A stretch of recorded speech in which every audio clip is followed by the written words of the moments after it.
ndikaganiza za moyo uno, ndiwoperewera osachedwa kuta. Ndafunafuna msitolo zonse, kugula moyo koma ndalepera.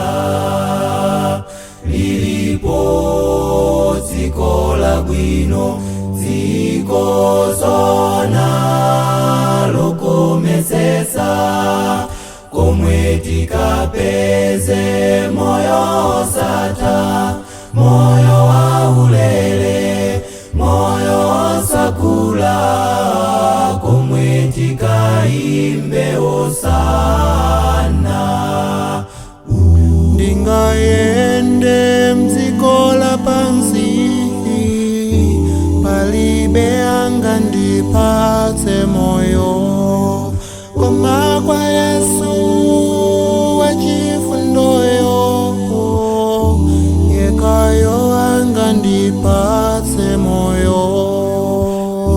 Ndingayende mdziko lapansi, palibe angandipatse moyo, koma Yesu wachifundoyo, yekayo apereka moyo.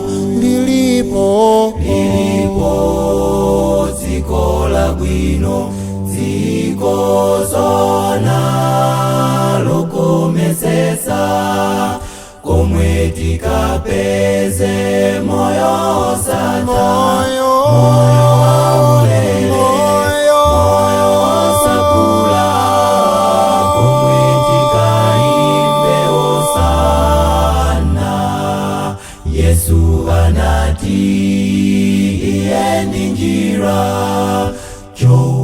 choonadi ndiponso moyo. Yemwe afuna moyo osatha, adzikane nasenza mtanda wake. Lilipo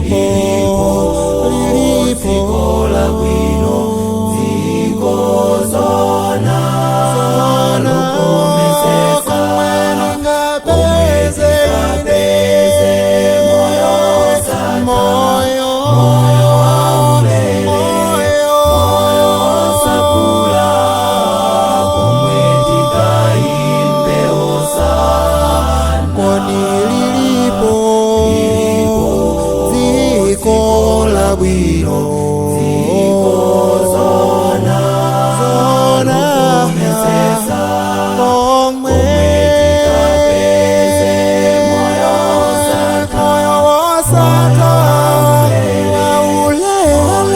osakula, komwe tikaimbe osana, komwe tikaimbe osana, komwe tikaimbe osana, komwe tikaimbe